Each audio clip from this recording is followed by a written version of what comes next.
Olá, queridos irmãos, amigos, sejam bem-vindos. Obrigado por nos permitir entrar na sua casa através do seu computador, da sua TV, do seu smartphone. Obrigado por nos permitir entrar na sua vida, por dedicar este tempo para nós.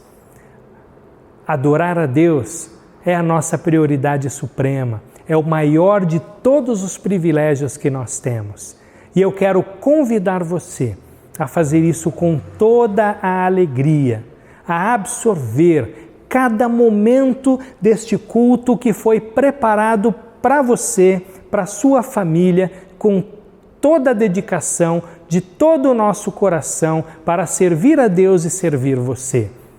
Por isso, receba este convite e nos acompanhe até o fim, participando, orando, cantando, ouvindo a palavra de Deus, para que juntos sejamos edificados, ainda que não possamos estar presencialmente juntos.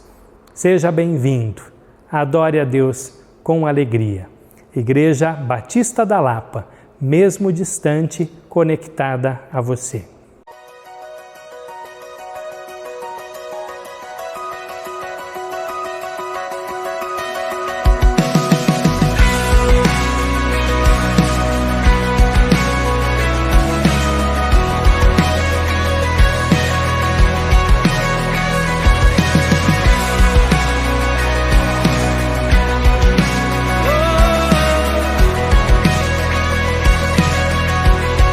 Coming on the clouds.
tenho vivido o que aprendi, pois meu orgulho me faz me enxergar melhor do que sou.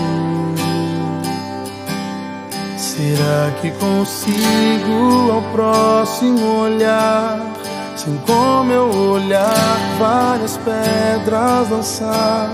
Se a mão que eu estendo prefere ferir do que ajudar, desconstruir preconceitos, reconstruir de outro jeito, onde o amor alicerce pontes aos outros. Mesmo que toda a ciência eu souber e a fluência em 1000 línguas tiver, ou pela fé lançar montes ao mar, ainda é nada. Mesmo que tudo que eu tenho eu der, e a minha vida uma causa entregar, nada é completo se em mim não houver amor de verdade.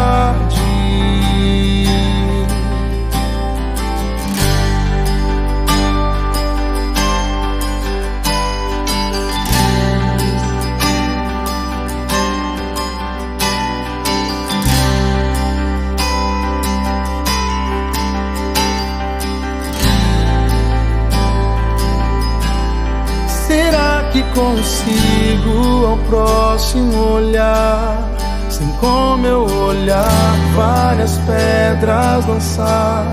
Se a mão que eu estendo prefere ferir do que ajudar, desconstruir preconceitos, reconstruir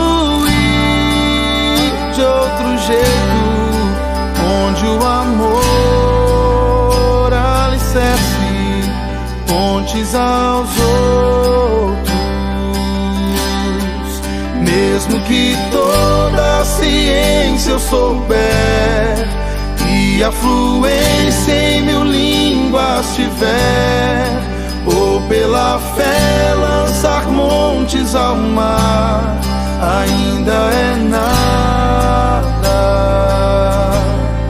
Mesmo que tudo que eu tenho eu der, e a minha vida uma causa entregar, nada é completo se em mim não houver amor de verdade.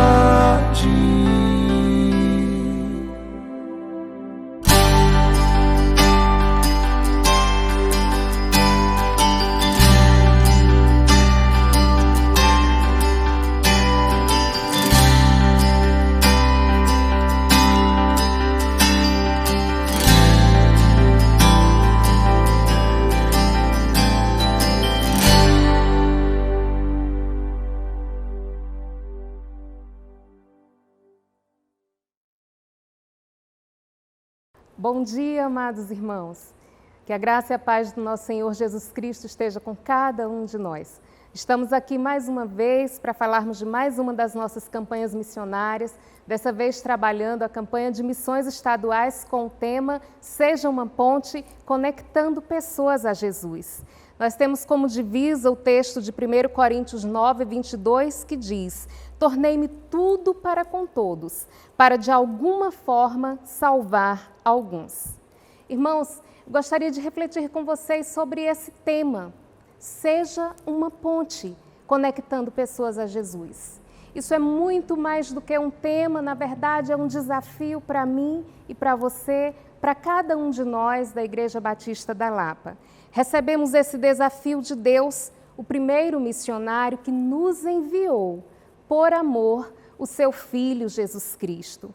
E Jesus Cristo veio, cumpriu a sua missão e deixou a cada um de nós, como Igreja do Senhor, esse desafio de continuarmos ensinando, pregando, fazendo discípulos até os confins da terra.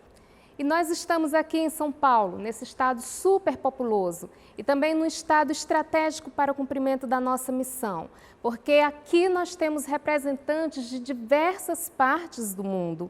Então é aqui que Deus chama a mim e a você para cumprirmos a nossa missão, para conectarmos pessoas a Jesus. E como nós podemos fazer isso? Podemos fazer isso nos aproximando do nosso vizinho, da pessoa que está próxima de nós, levando uma palavra de esperança. Nós podemos também fazer isso orando pelos nossos familiares, orando pelo trabalho da Convenção Batista do Estado de São Paulo, pelos missionários que estão no campo, pelos projetos que são desenvolvidos aqui. Podemos nos envolver como igreja, orando e também contribuindo financeiramente para que todos esses projetos sejam mantidos e o reino de Deus avance aqui no estado de São Paulo. Não podemos medir esforços, meus irmãos, para cumprirmos a nossa missão, porque o nosso Deus, o primeiro missionário, nos amou a tal ponto de enviar o seu melhor, o seu único filho, para salvar a mim e a você, para salvar a cada um de nós. Então vamos juntos fazer a nossa parte. Igreja Batista da Lapa, juntos seremos pontes conectando pessoas a Jesus. Que Deus nos abençoe. O salmista nos ensina que é muito bom louvar ao Senhor, que é muito bom servir ao Senhor. E existe N formas de você fazer isso. E uma das formas que nós fazemos com muita alegria, porque a Bíblia também nos ensina, é participando com os nossos dízimos e ofertas. É importante que você permaneça fiel no seu dízimo e sua oferta, em tudo aquilo que nós como igreja estamos fazendo, realizando. Você vai receber todas as informações para que você continue contribuindo ao longo dessas celebrações que estamos passando, que estamos gravando, mas é importante demais que no seu coração permaneça o gesto de generosidade em servir, em adorar o Senhor com dízimos e ofertas. Faça isso. Não deixe que nada tire esse privilégio que nós temos de participar do reino de Deus.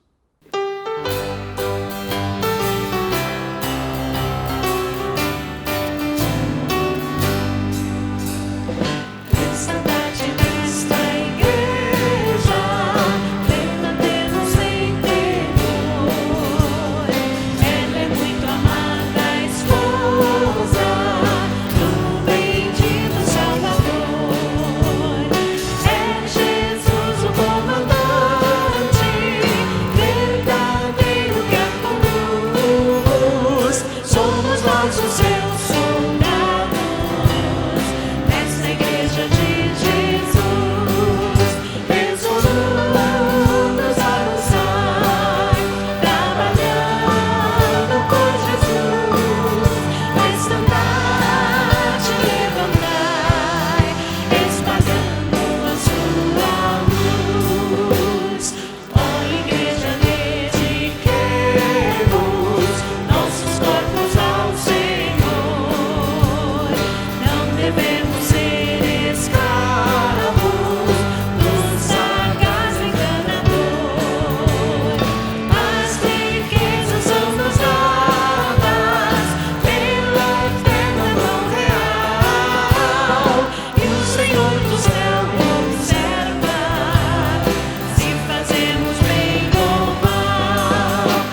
Olá, graça e paz. Eu espero que você tenha tido uma excelente semana e que você tenha tido a segurança, a confiança e a tranquilidade de que está sendo cuidado, protegido pelo Senhor.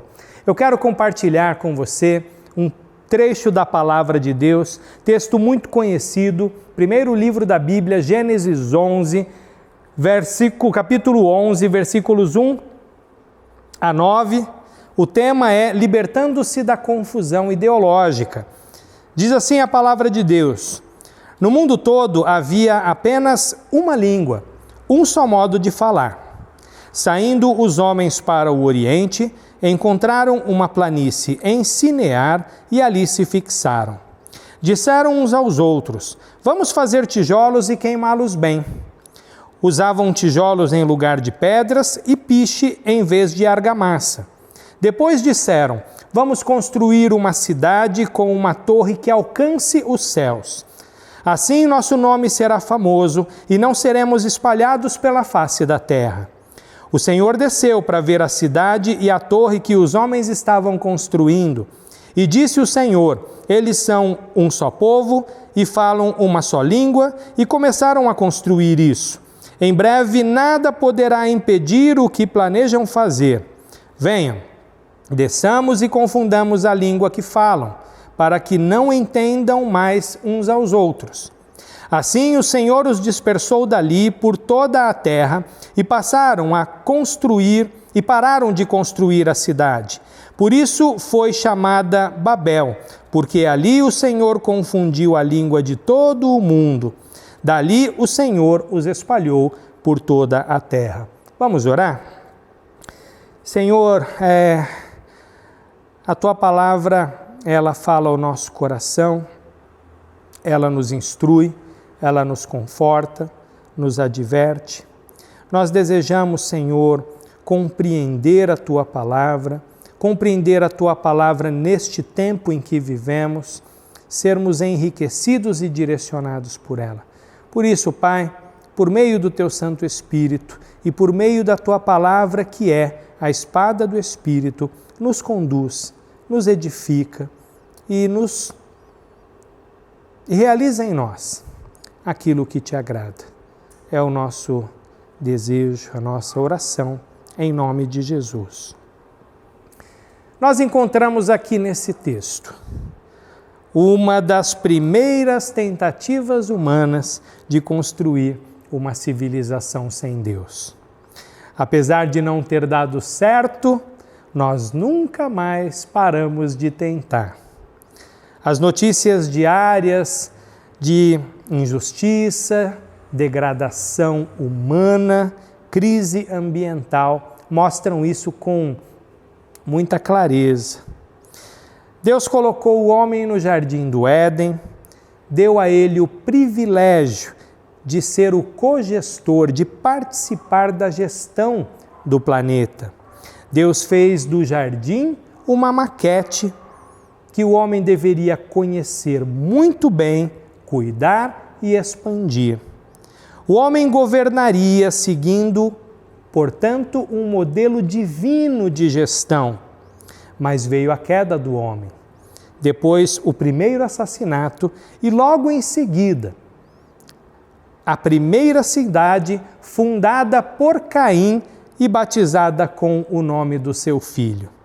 Ao que parece, aquela cidade foi um ato de rebelião, uma vez que Caim havia perdido o direito da terra. Deus havia dito que ele viveria como um andarilho pelo mundo. Daí por diante, o jardim, como modelo divino de cuidado do planeta, foi sendo gradativamente substituído pela cidade, o modelo humano. Mas logo a cidade de Caim foi varrida pelo dilúvio por causa da sua maldade. E aí aparece Babel, como a segunda cidade registrada na Bíblia, e o nome Babel significa confundir. De Babel veio Babilônia, que nas Escrituras é um símbolo do orgulho, da ambição humana. Séculos depois, os judeus foram exilados em Babilônia por causa da injustiça social, da idolatria e por terem abandonado a lei do Senhor. Em sua segunda carta, Pedro se referiu a Roma como Babilônia, por causa da hostilidade que Roma tinha com relação ao povo de Deus. Em Apocalipse, Roma é a grande Babilônia por ser a maior estrutura urbana, religiosa, ideológica, política, econômica da época. Ele também chamou a cidade de besta, seu sistema religioso de falso profeta e seu imperador de anticristo. O objetivo do projeto Babel foi claramente anunciado na frase: assim o nosso nome será famoso na terra. Isso significa que Babel não seria só um lugar de habitação, mas um projeto de poder. Alguém ou uma elite, chamada de gigantes, não se contentou em representar a imagem de Deus, o objetivo para o qual foi criado, mas quis ter o seu nome imortalizado. Ou como disse a serpente para Adão e Eva, que eles quiseram ser como Deus. Esse tipo de ambição é a energia que tem movimentado as cidades no decorrer da história e movimenta até hoje. João Calvino disse que a ambição não só prejudica os homens, mas também se exalta contra Deus. No centro de Babel seria erguida uma torre que alcançasse os céus, como um símbolo da intenção de usurpar o trono do Criador. Na descrição de arranha-céus, na Wikipédia, está escrito o seguinte: que eles são construídos não apenas pela economia de espaço, mas como templos e palácios. Os arranha-céus são considerados símbolos do poder econômico de uma cidade ou de um país. Eles não só definem o horizonte, como ajudam a definir a identidade da cidade. A Torre de Babel também era um mecanismo de controle social, com o objetivo de manter as pessoas num só lugar e, claramente, sob um só e mesmo domínio. Era um projeto para afrontar diretamente a Deus, que havia ordenado que a humanidade se espalhasse, povoasse a terra. Não foi por acaso que Deus sentiu tanto desgosto e reagiu com tamanha veemência. Se Noé ainda estava vivo, nós não sabemos, ele deve ter ficado espantado com o que aconteceu à sua quarta geração. Ele, a quem Pedro chamou de pregador da justiça, agora via os seus descendentes cometerem os mesmos erros que haviam sido castigados pelas águas do dilúvio. Pessoas criadas para adorar, para conviver e cooperar, agora se unem num propósito conspiratório, numa revolução contra o seu Criador. Sem entrar em mais detalhes, a história terminou com Deus levando o plano ao fracasso ao interromper o seu canal de comunicação, que era o idioma único.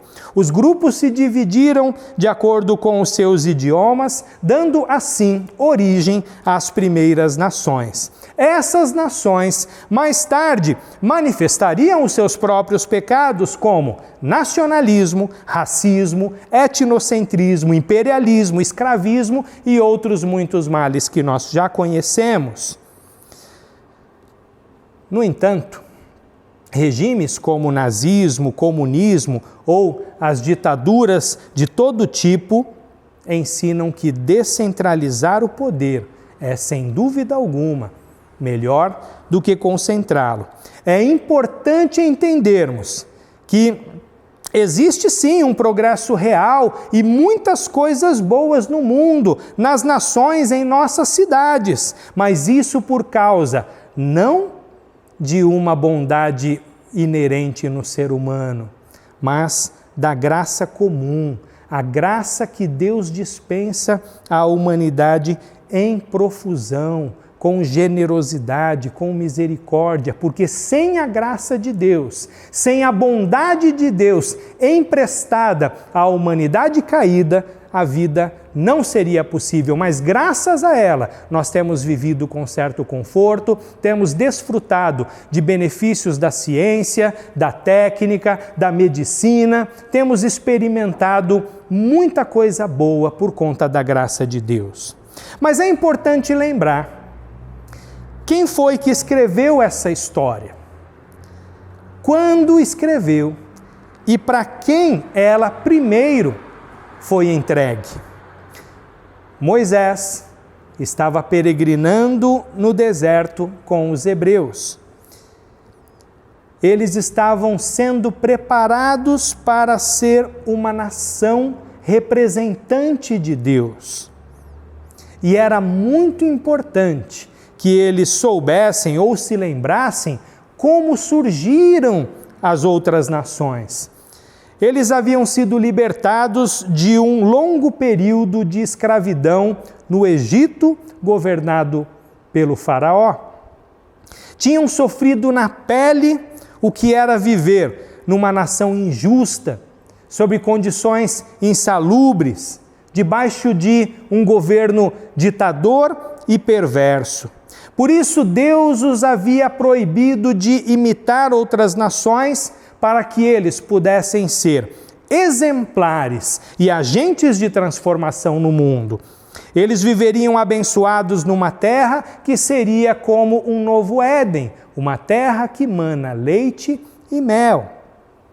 Assim como os filhos de Noé, no passado, eles foram libertados de um lugar saturado de maldade.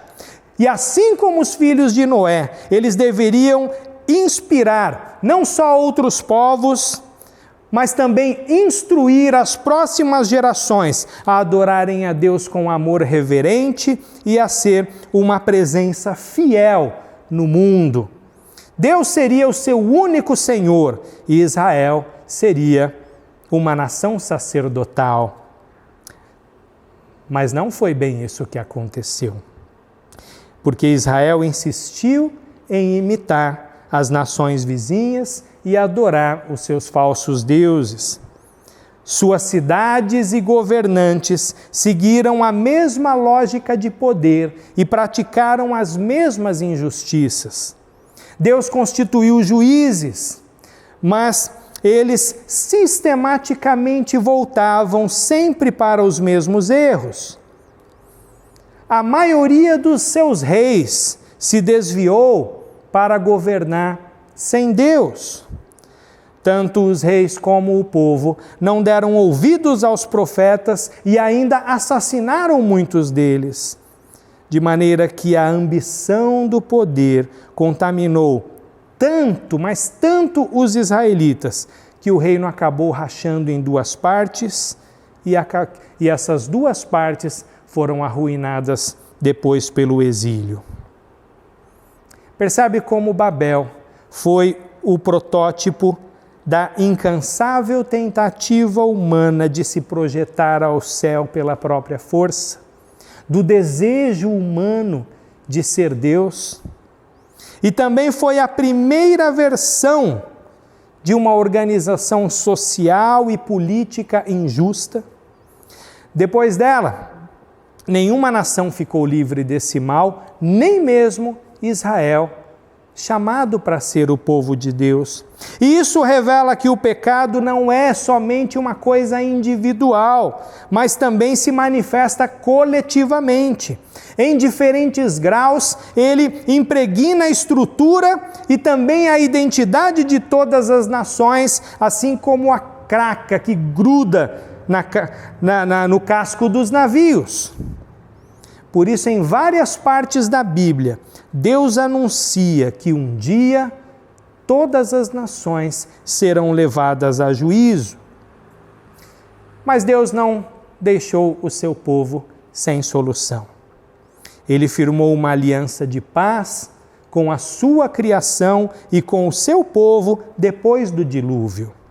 Por isso, ele não destruiu Babel, mas ele desceu e bondosamente frustrou o seu projeto, impedindo que aquele povo caminhasse para um grande desastre. A história revela que todo projeto humano de poder é corrompido, é minado pelo pecado nas bases, é demonizado desde os seus fundamentos. Afinal de contas, o ser humano não foi criado para se autogovernar. Isso inclui todas as teorias de governo e de organização social, todas as ideologias. Por exemplo, quando o Império Babilônico estava no auge, Nabucodonosor II, como todo tirano da terra, começou a ficar paranoico e a ter um sono perturbado. Certa noite ele sonhou com uma estátua imponente, gigante, em parte de ouro, em parte de prata, em parte de bronze, em parte de ferro, mas curiosamente os seus pés eram de barro, e foi justamente os pés de barro o motivo da sua destruição. Nenhum dos sábios que assessoravam o rei soube traduzir, interpretar o que o sonho significava. Até que eles encontraram Daniel, o homem de Deus, que disse que a estátua que Nabucodonosor viu em seu sonho representava a sucessão dos reinos do mundo e o fim trágico que eles teriam, e que seriam substituídos por um reino diferente, divino e eterno. Mais tarde, o mesmo rei sofreu de um tipo de doença mental que o isolou socialmente por certo tempo. E segundo o próprio testemunho que ele deu, só foi curado depois que admitiu que é somente pela permissão de Deus que reinos são forjados e os mesmos caem quando Deus assim determina. Esse Deus soberano que desceu em Babel, que disciplinou Nabucodonosor, que ergue e faz cair as nações, ele veio ao mundo como um servo humilde, esvaziado do seu poder, e se deu em sacrifício por nossos pecados. O seu nome é Jesus Cristo. Ele inaugurou um novo reino, o reino de Deus, que é descrito na Bíblia como um reino eterno, como um reino de justiça, paz e alegria no Espírito Santo. Reino contra o qual o Salmo 2 declara ser inútil que as nações da terra se unam. Reino que contraria a lógica dos reinos do mundo, como disse Jesus aos discípulos em Mateus 20, 25 a 28. Jesus os chamou e disse: vocês sabem que os governantes das nações as dominam, e as pessoas importantes exercem poder sobre elas. Não será assim entre vocês. Ao contrário, quem quiser tornar-se importante entre vocês deverá ser servo. E quem quiser ser o primeiro deverá ser escravo. Como o Filho do Homem, que não veio para ser servido, mas para servir e dar a sua vida em resgate por muitos. Desde que foi inaugurado por Jesus, esse reino está se expandindo discretamente, presente no coração de todo homem, de toda mulher que se submete ao Salvador, que se arrepende dos seus pecados e crê no seu nome, que recebe de Jesus uma nova cidadania e uma nova pátria que vem do céu. Os cidadãos do reino de Deus são perdoadores. Eles amam aqueles que se fazem seus inimigos e pagam o mal com o bem. Os cidadãos do reino de Deus, eles abençoam e não amaldiçoam. Eles não dão falso testemunho, nem destroem reputações. Os cidadãos do reino de Deus não põem sobre os outros fardos pesados que eles mesmos não querem carregar. Eles fazem pelos outros aquilo que esperam que os outros façam por eles. Os cidadãos do reino de Deus são prudentes, eles não confiam cegamente no próprio coração. Eles são pacificadores, amam a justiça, mas são esvaziados de justiça própria. Consideram os outros superiores a si mesmos. Os cidadãos do reino não são gananciosos, porque eles já possuem um tesouro no céu. Eles já encontraram o tesouro escondido no campo, a pérola de grande valor. Os valores do reino não se encontram naqueles que são amantes do poder, mas somente naqueles que servem. É por isso que a maioria das pessoas ligadas à política, mesmo as que se autodenominam cristãs, são desprovidas deles.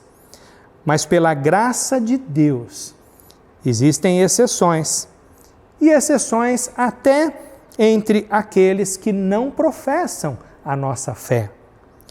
Todo cristão, antes de se posicionar politicamente, ou se tornar um militante, deve se comprometer com os valores do reino de Deus.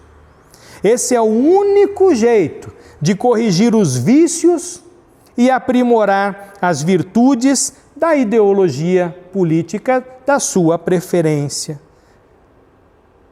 E toda ideologia política tem os seus vícios e as suas virtudes.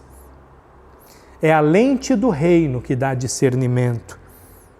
Ela não é vermelha, ela também não é verde e amarela. Por isso, seja qual for a sua preferência política, ela precisa ser descolorida e novamente colorida pelos valores do reino. E se isso não for possível, se a incompatibilidade for muito grande, simplesmente descarta. Se não fizer isso, você só estará colaborando com uma nova e maligna versão de Babel. Mas se você é um cidadão do reino de Deus, então ser um cristão cidadão ou um cristão militante é lutar para tornar substancial hoje tudo aquilo que você sabe a partir das Escrituras que será pleno amanhã. Pois chegará o dia quando o reino de Deus será a única realidade na terra e no céu. Jesus Cristo vai voltar. E quando Ele voltar, Ele irá ressuscitar fisicamente os que partiram, tendo nele a sua esperança. Ele irá transformar fisicamente aqueles que aqui estiverem. E eles viverão neste céu e nesta terra, que serão transformados na verdade em um novo céu e uma nova terra. Ele fará descer do céu a nova Jerusalém, a cidade-jardim, o lugar do perfeito encontro de Deus com o ser humano. No centro dessa cidade, diz a Bíblia, que estará o jardim e no meio do jardim a árvore da vida, que dará fruto 12 vezes ao ano para alimentar e folhagem para servir de remédio para a cura das nações. Certamente é difícil dizer quanto essa passagem bíblica é literal ou quanto é simbólica, mas não é difícil entender a mensagem que ela traz. Mas se cumprirá a profecia de Isaías 66, 22 e 23, que diz assim: assim como os novos céus e a nova terra que vou criar serão duradouros diante de mim, declara o Senhor. Assim serão duradouros os descendentes de vocês e o seu nome. de uma lua nova a outra, e de um sábado a outro, toda a humanidade virá e se inclinará diante de mim, diz o Senhor. Lembra qual era o propósito dos idealizadores de Babel? Tornar o seu nome famoso, eternizado na terra. Olha o que diz Isaías: assim serão duradouros os descendentes de vocês e o seu nome. Os filhos de Deus receberão aquilo que os idealizadores de Babel buscaram de maneira indigna, equivocada, corrompida. E aquilo que os construtores de todas as cidades depois dela têm feito, eles receberão, só que de uma maneira autêntica, santificada, como um presente do próprio Senhor, um Deus no centro. Uma nova sociedade onde reinará a justiça e a paz, e um nome que nunca mais será apagado. Isso não vai vir pelo esforço humano, isso não será resultado de algum progresso civilizatório, isso não virá de alguma ideologia, de algum projeto político de poder. Isso não virá das cidades que hoje não reconhecem e nem guardam espaço para o Criador. Portanto, seja livre dessa confusão ideológica que reina neste nosso tempo presente e espere em Jesus. Só em Jesus. Não caia na armadilha da lógica do poder, da idolatria do Estado, nem dos enganos e seduções ideológicas, mas viva segundo os valores do reino, ponha em prática a sua cidadania celestial. E se você gosta de frases de efeito, que a sua seja mais ou menos assim: o reino acima de tudo e Deus acima de todos. Que Deus te abençoe.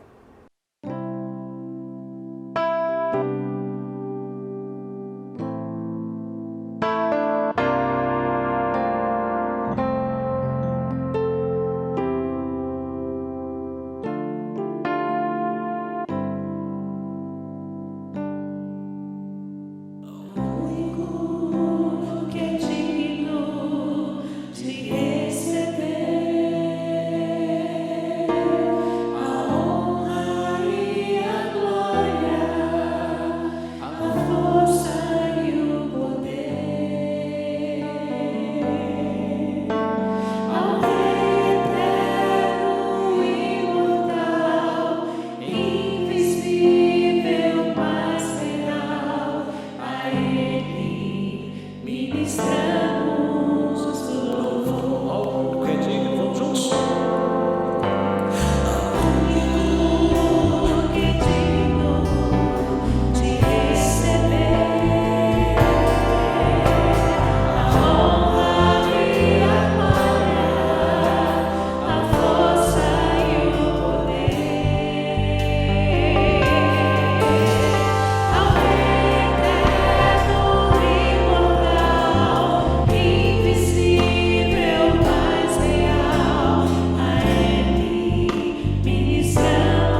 Como é precioso esse tempo em que podemos estar juntos em adoração.